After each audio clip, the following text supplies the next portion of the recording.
Jalani hari dengan tiga wajib, wajib iman, wajib aman, wajib imun.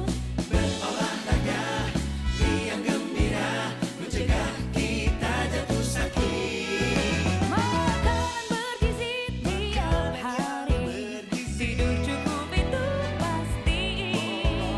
Dan janganlah panik, berdoa tiada henti. Wajib iman, aman, imun. Pakailah maskermu, Jagalah jarakmu, cuci tanganmu selalu. Kita raih bahagia dengan iman, aman, imun. Badan sehat, bangsa kuat. Kita raih bahagia dengan iman, aman, imun. Badan sehat, bangsa kuat.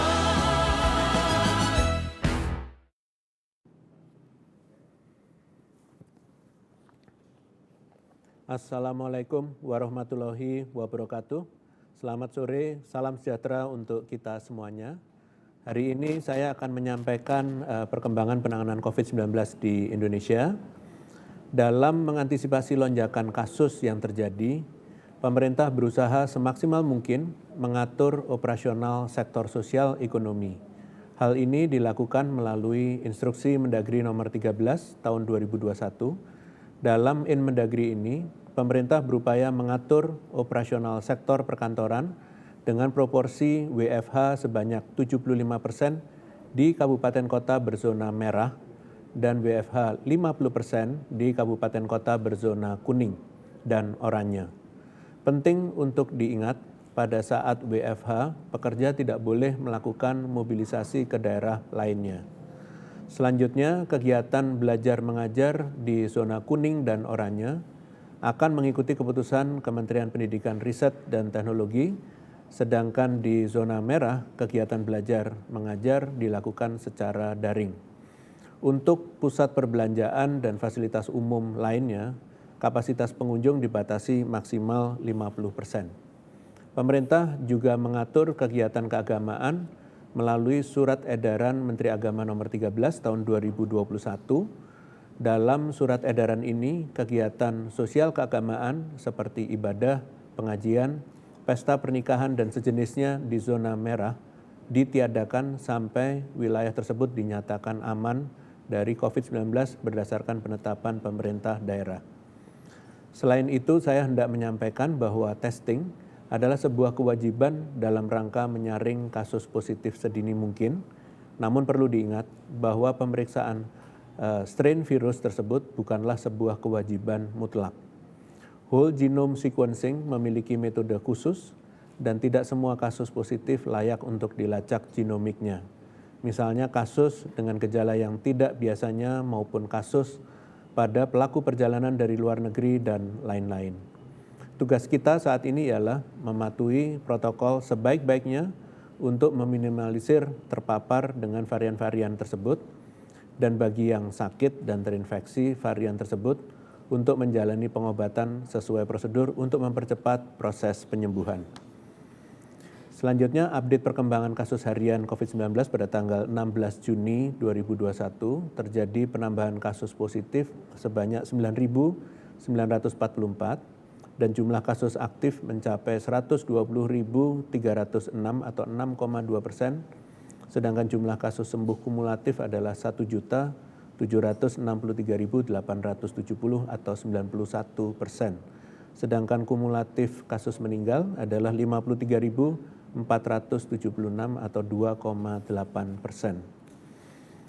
Selanjutnya, saya akan menyampaikan perkembangan kasus positif, meninggal, dan sembuh mingguan pertanggal 13 Juni 2021. Terjadi kenaikan kasus positif sebesar 38,3% secara nasional di minggu ini. Ini merupakan peningkatan yang cukup signifikan.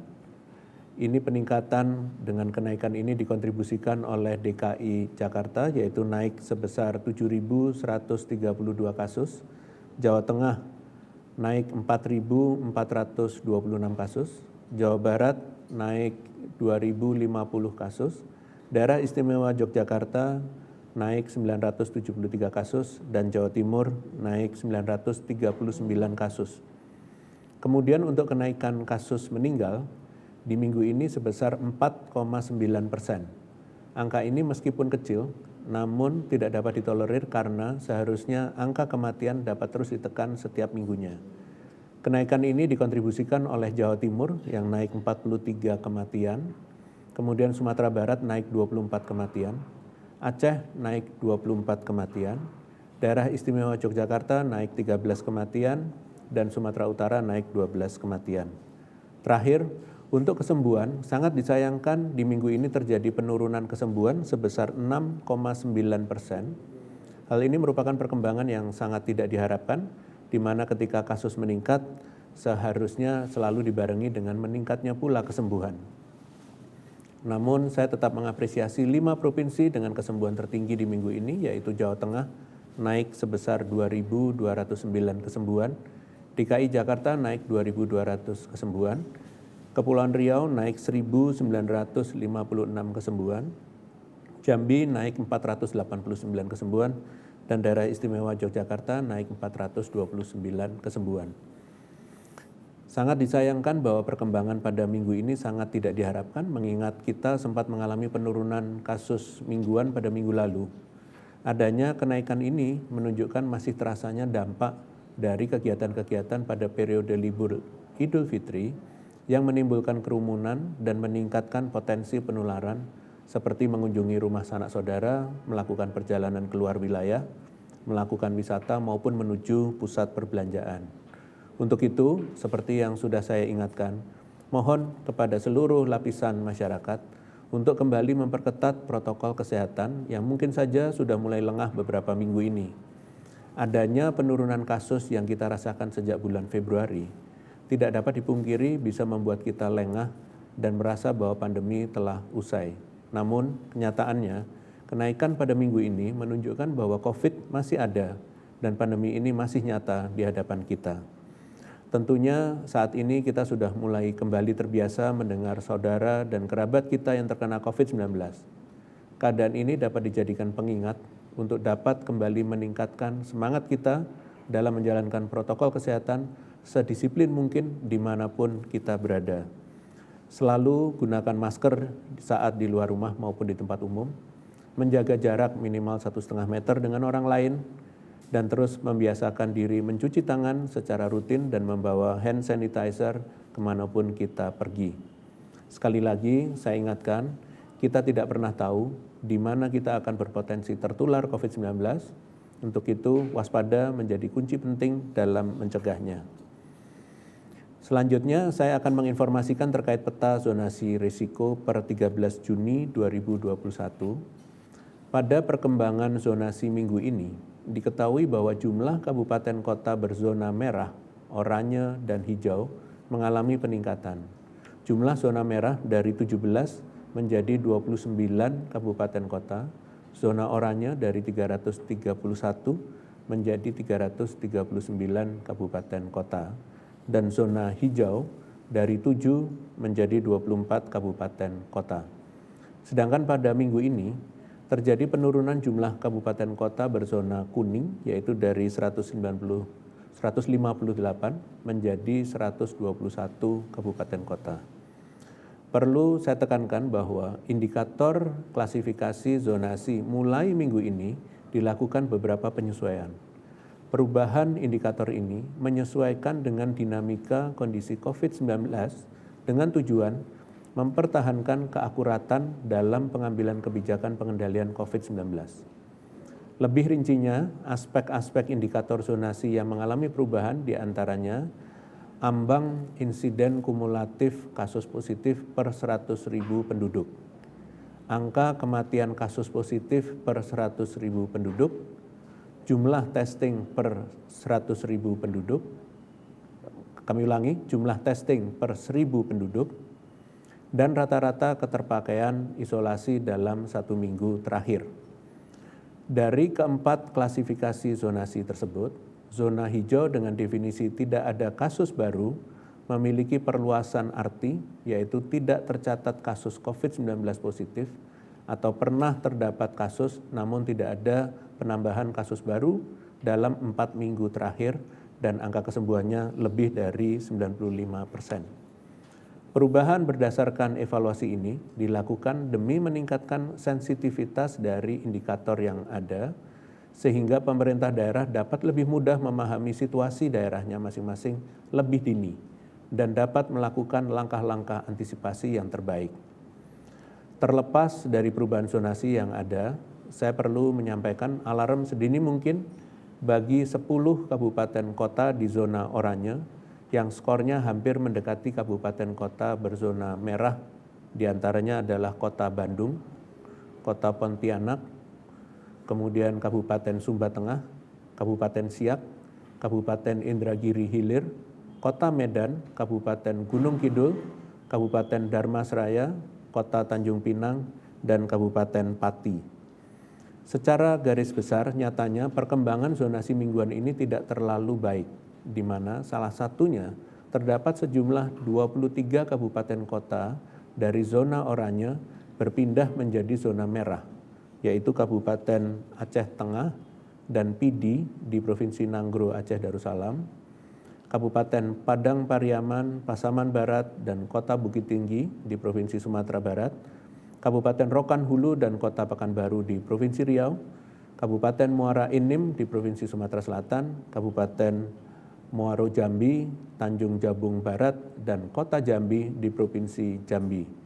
Kemudian Kota Bengkulu di Provinsi Bengkulu, Kota Metro di Provinsi Lampung, Kota Bintan di Provinsi Kepulauan Riau, dan Kabupaten Bandung di Provinsi Jawa Barat, serta Kabupaten Wonogiri, Sragen, Grobogan, Jepara, dan Semarang di Provinsi Jawa Tengah, kemudian Kabupaten Bantul dan Sleman di Provinsi Daerah Istimewa Yogyakarta, dan Kabupaten Bangkalan di Provinsi Jawa Timur. Oleh karena itu, kita perlu melakukan perbaikan segera melalui berbagai cara, baik melalui upaya preventif maupun kuratif secara bersamaan. Tingkatkan kolaborasi antar pemerintah daerah dan masyarakat untuk sama-sama terbiasa mengenali situasi berdasarkan data yang ada, untuk mengambil kebijakan kesehatan yang tepat, serta menciptakan lingkungan masyarakat yang kondusif, sepenuhnya mendukung diterapkannya kebijakan yang dibuat. Selanjutnya saya akan menyampaikan pembelajaran kenaikan kasus 4 minggu pasca Idul Fitri 2020 dan 2021. Pembelajaran yang pertama adalah setelah disandingkan pada minggu keempat, ternyata kenaikan kasus pasca Idul Fitri di tahun ini secara nasional mengalami kenaikan yang lebih tinggi, yaitu mencapai 12,22%. Sedangkan kenaikan kasus pada tahun 2020 adalah sebesar 93,11%. Kenaikan yang signifikan di tahun ini tidak dipungkiri terjadi karena pada minggu keempat ini kenaikan kasusnya sangat signifikan jika dibandingkan dengan minggu sebelumnya. Dalam 1 minggu saja terjadi kenaikan hampir 2 kali lipat. Hal ini menyebabkan perbedaan yang signifikan pada keadaan di minggu ketiga lalu dengan minggu keempat saat ini. Jika dibandingkan pada kenaikan minggu ketiga yang sempat saya sampaikan, kenaikan di tahun ini hanya sekitar 50%, sedangkan di tahun lalu kenaikannya mencapai sekitar 80%. Hanya dalam 1 minggu saja, persentase kenaikan kasus di tahun ini bisa melampaui persentase kenaikan kasus di tahun lalu. Kemudian pembelajaran yang kedua adalah jika dilihat pada minggu keempat tahun ini dibandingkan minggu keempat tahun lalu, signifikansi kenaikan kasusnya tetap lebih tinggi pada tahun lalu. Di tahun lalu, Jawa Tengah mengalami kenaikan hingga 758%, sedangkan di tahun ini sebesar 281%.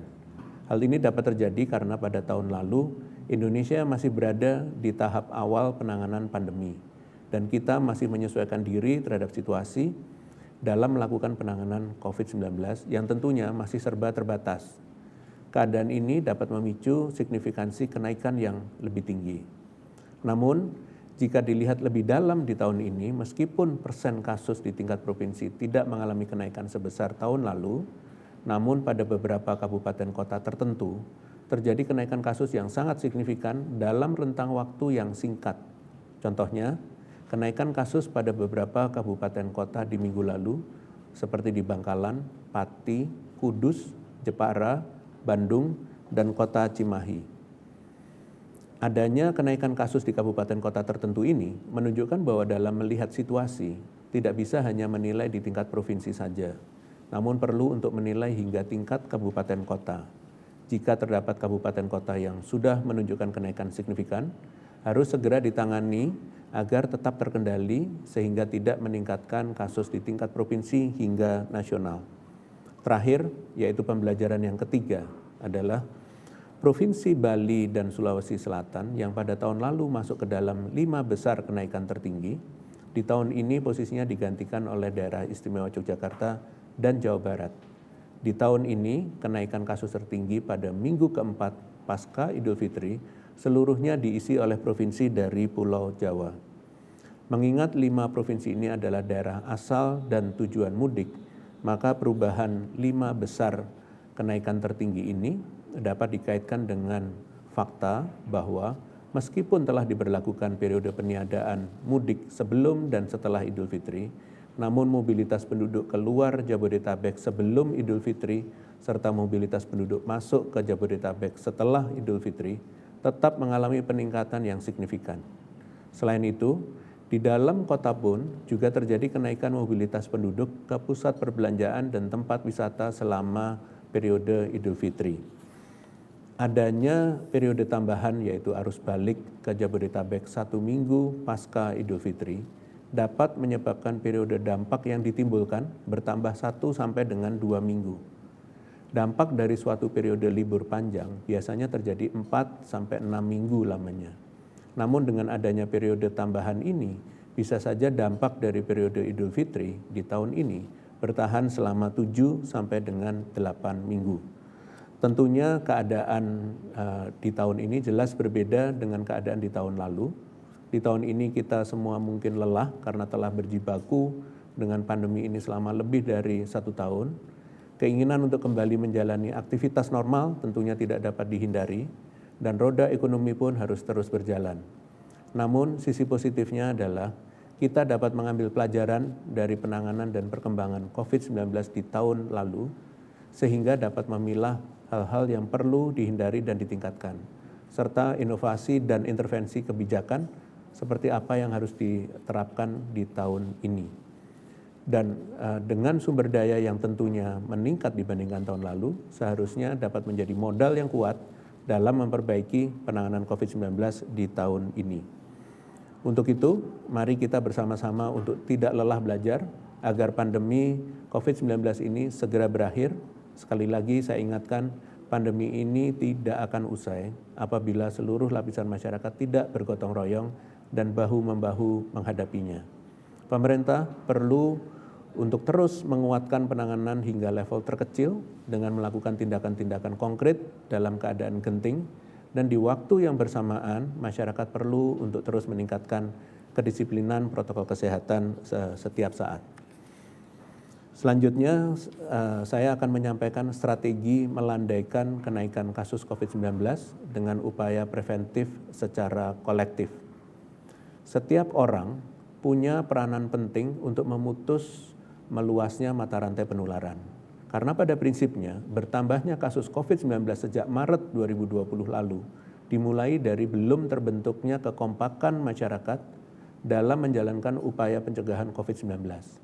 Mengingat saat itu COVID-19 tergolong penyakit baru dan pengetahuan terkait hal ini masih sangat minim. Hal ini akhirnya berimbas pada kenaikan kasus positif dan menipisnya kapasitas pelayanan kesehatan. Ilustrasi dari hasil studi dari Matrach dan Leung tahun 2020 menggambarkan laju kenaikan kasus dari waktu ke waktu dapat memberikan kita pelajaran. Hasil studi ini menyatakan bahwa semakin dini intervensi pencegahan COVID-19, maka semakin berdampak pada pelandaian kurva kasus dan menguatnya kapasitas sistem kesehatan. Pada prinsipnya, upaya pencegahan penyakit menular seperti COVID-19 bersifat multiplikatif. Setiap satu kasus yang dicegah dapat berperan besar dalam menekan meluasnya penularan. Upaya preventif yang dapat kita lakukan ialah melakukan 3M secara disiplin, memasifkan 3T, menjauhi kerumunan, menunda perjalanan yang tidak terlalu mendesak, memasifkan vaksinasi khususnya pada populasi berisiko, dan memperbaiki manajemen pelayanan kesehatan dan sistem kerja tenaga kesehatannya.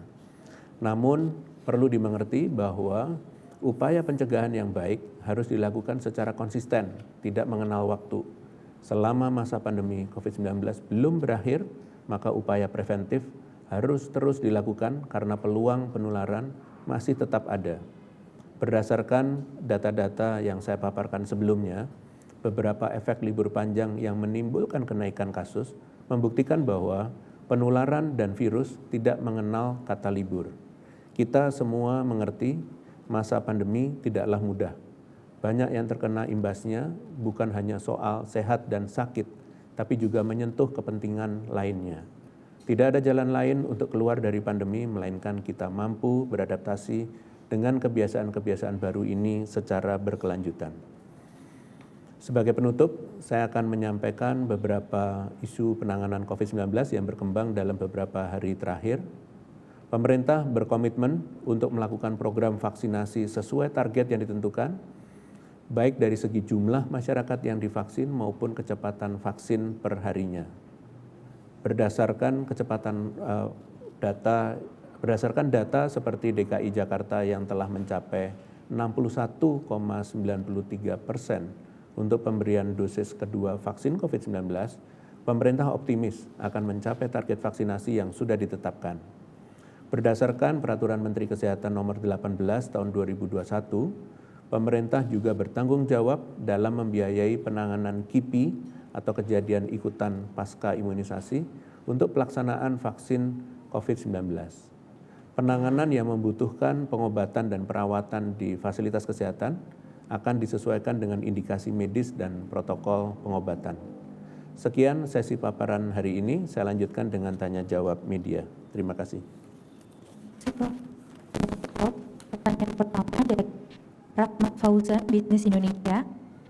Beberapa waktu lalu, BNPB mengatakan akan membayarkan secara bertahap uang komitmen pemerintah terhadap hotel-hotel yang menyediakan layanan isolasi mandiri pasien COVID-19 senilai 140 miliar rupiah kepada pemerintah daerah.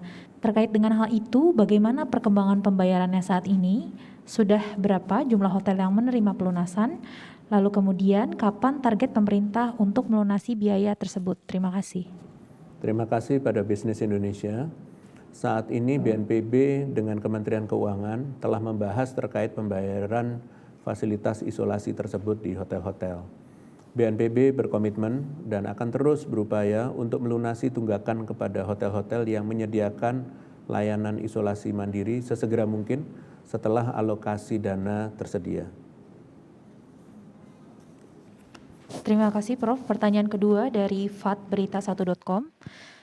Prof, mengapa sampai saat ini masih ada sejumlah kabupaten atau kota yang belum banyak memiliki posko COVID-19?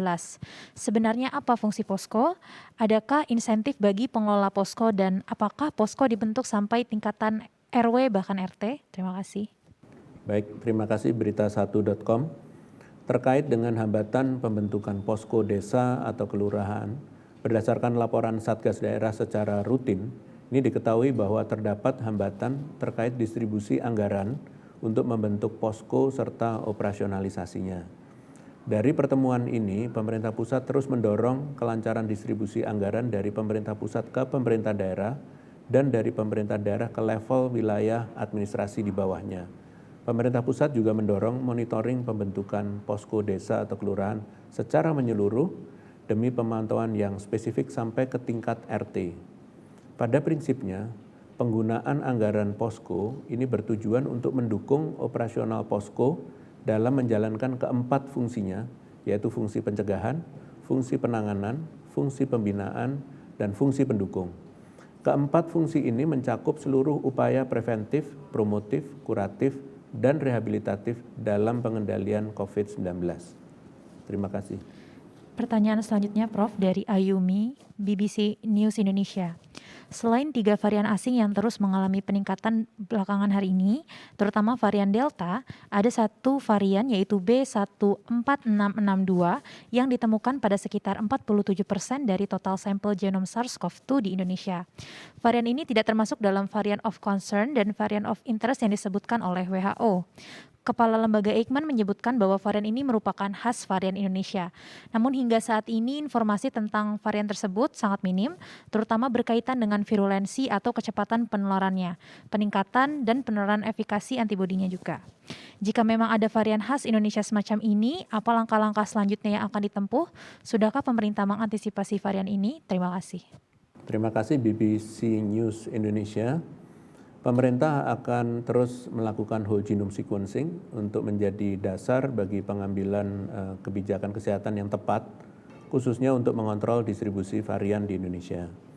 Sebagaimana yang saya sampaikan bahwa pemerintah berkomitmen melakukan percepatan proses pengecekan whole genome sequencing di laboratorium dari yang sebelumnya membutuhkan waktu 2 minggu menjadi 1 minggu.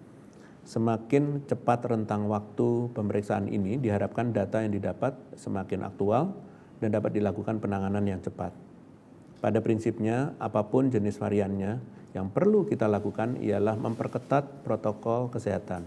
Tidak ada jalan lain karena dengan itulah kita dapat memutus rantai penularan secara efektif dan efisien.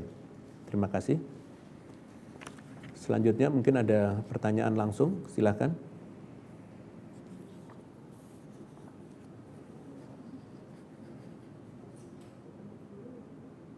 Prof, Ciko dari ABC Australia, Prof. Saya mau tanya, pertanyaan pertama saya, apa penyebab utama kenaikan jumlah kasus COVID yang terjadi belakangan ini? Apakah mudik salah satu penyebab utamanya? Dan apa atau siapa yang salah dalam hal ini, Prof? Itu pertanyaan pertama saya. Pertanyaan kedua adalah, seberapa berbahayanyakah virus COVID varian Delta ini untuk Indonesia? Terima kasih, Prof. Baik, terima kasih ABC News Australia. Peningkatan penularan yang terjadi pada saat ini menurut kami sudah jelas kaitannya dengan mobilitas penduduk dan kerumunan yang terkait dengan liburan panjang, yaitu libur Idul Fitri. Karena polanya sama dengan kejadian-kejadian seperti di tahun lalu pada saat libur panjang. Perlu diketahui bahwa pada saat pertengahan bulan Mei, mulai dari sekitar awal bulan Februari, kasus di Indonesia terus menurun dan bor rumah sakit juga mencapai sekitar hanya 30% rata-rata di Indonesia. Itu adalah kondisi yang cukup ideal dalam waktu yang lama di Indonesia, dan kemudian setelah ada libur panjang Idul Fitri ini naik sesuai dengan kalkulasi yang selama ini ada kalau terkait dengan libur panjang. Terkait pada saat penularan tinggi dan kemudian juga dilakukan whole genome sequencing ketemu dengan varian-varian virus tertentu seperti dari India, itu membuktikan bahwa virus-virus varian tertentu sudah bersirkulasi di Indonesia. Namun untuk mengetahui apakah penyebabnya peningkatan kasus itu karena varian ataukah karena peningkatan kasus terkait dengan libur panjang, yang jelas kita bisa lihatnya dari libur panjang. Perlu penelitian lebih jauh yang menghubungkan antara ditemukannya whole genome sequencing dari varian-varian tertentu dengan peningkatan kasus itu. Selanjutnya, apakah virus-virus ini berbahaya atau tidak? Virus-virus itu seperti hasil yang didapat dari penelitian ilmiah di berbagai negara, tentunya itu virus yang berbahaya. Kejadian itu di suatu negara juga harus diteliti apakah betul sebuah varian tertentu yang di negara lain berbahaya, itu juga berbahaya di negara lainnya lagi. Namun seperti yang tadi saya sampaikan, yang utama kita lakukan adalah menjalankan protokol kesehatan, menjaga jarak, mencuci tangan, dan menggunakan masker. Karena dengan 3M itu, apapun variannya, pasti tidak akan meningkatkan penularan. Demikian, terima kasih. Dengan demikian, konferensi pers pada sore hari ini selesai. Terima kasih atas perhatiannya. Selamat sore.